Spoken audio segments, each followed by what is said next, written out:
This is really quite bizarre because all it takes is a little bit of reading of history to find out that this just isn't true. There is no congenital historical enmity between the Arabs and the Jews. The Jews flourished in the Arab world at a time when they were being persecuted throughout all of Europe. At the end of the 19th century, because of anti-Semitism in Europe, European Jews began to try and figure out a solution to the Jewish problem. A very small minority adhered to Zionism, the idea that the only place in which they could be safe is within the Jewish state. Zionist Jews actually had a design on the land of Palestine, the idea of creating a homeland for Jews in the land of Palestine. And this is really the beginning of the conflict. The mainstream Israeli Jewish society believed, because that's the way they had been educated, that Palestine was empty, had been empty when the Jewish settlers came there. Who paid the price when they settled there? Is it really true that Israel was a land without a people for a people without a land? Palestine was not empty. It was a land populated by Arabs who had a high level of culture, high level of education. With farms and markets and towns and villages and roads and commerce and lots of interaction with the rest of the world. The population was overwhelmingly Arab.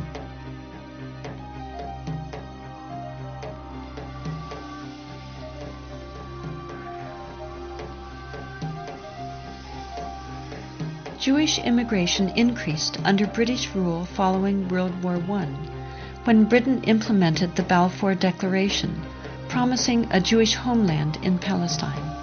This measure conflicted with Britain's previous promise of self-rule for Arab inhabitants throughout the region. Britain was basically extremely supportive of the Zionist movement. It helped to establish all of the structures of a state. At the same time, the Arabs of Palestine were denied the right of self-determination.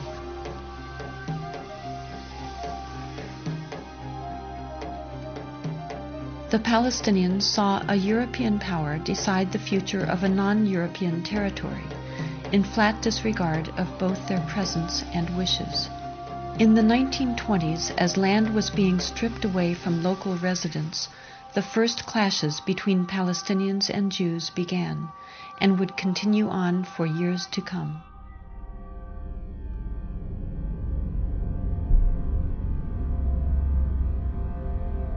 Until the early 1930s, the Jewish population of Palestine remained under 17%.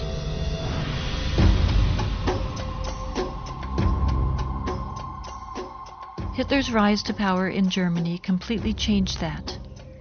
In just 5 years, 174,000 Jews flooded into Palestine, doubling their population.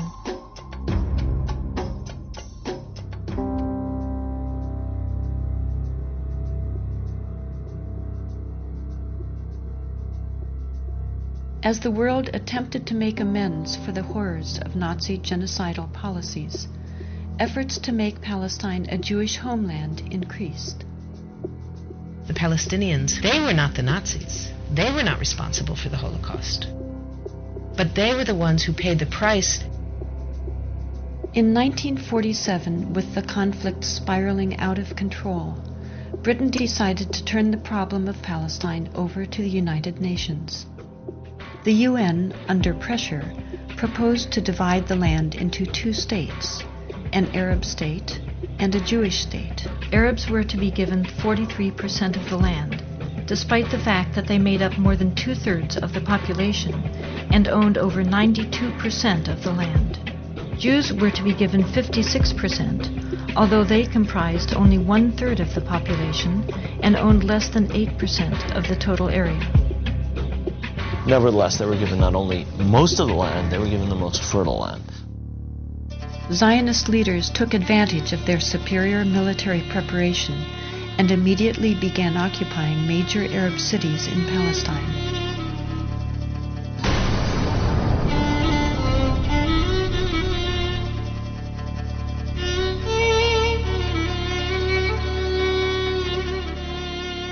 I was among the people President conquered Akko. When we were walking around, we entered the flat. There was a pair of shoes of a small child, maybe 2 years old. They didn't have time to put on the shoes, so they left the shoes and they ran away. They left everything.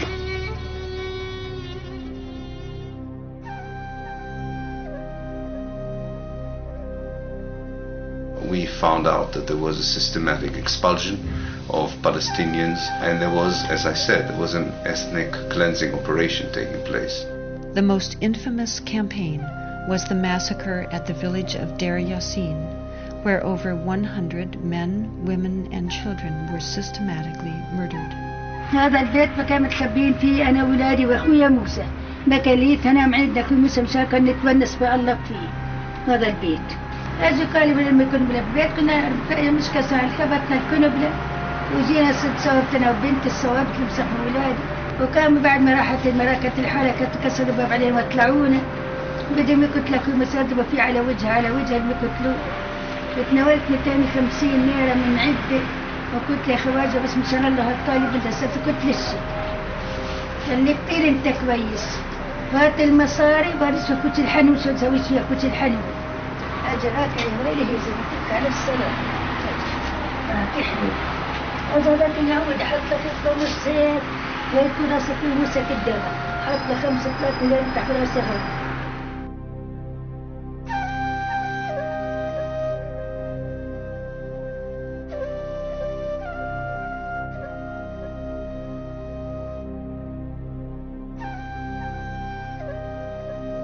The ruthlessness of the attack on Deir Yassin drove fear and panic into the Palestinian population and led to the flight of unarmed civilians from their homes all over the country.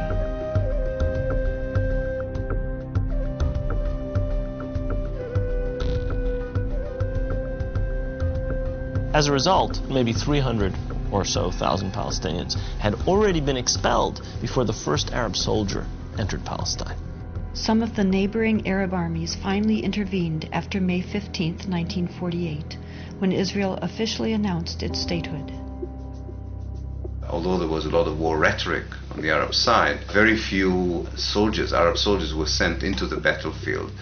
And actually, for most parts of the war, there was superiority on the side of the Israeli army.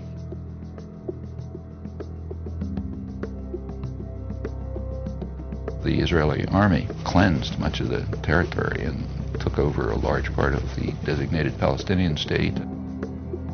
The new state of Israel encompassed 78% of the total land of Palestine. The West Bank came under Jordanian control and the Gaza Strip under Egyptian dominion. Although a truce was declared between Israel and the Arab states, true peace remained elusive, as over 700,000 Palestinian refugees languished in nearby camps, often in sight of homes to which they still held the deeds and a deep desire to return. Most of the deserted and evicted Palestinian villages were erased from upon the earth and were either turned into Jewish settlements or into fertile land. Of the 500 Palestinian villages in what became Israel in 1948, 400 were destroyed. These efforts to destroy the possibility of their returning home were countered by the United Nations, which continues to affirm their human right enshrined in international law and morality to return. A Palestinian who had lost her land or lost his land as the result of the creation of Israel in 1948 cannot come back even for a visit. I can go back to Israel as if I were returning and claim immediate citizenship, having no historic tie, speaking no Hebrew, knowing no one in the country, having no family who ever was there. All that one needs is being Jewish, a religious group like any other.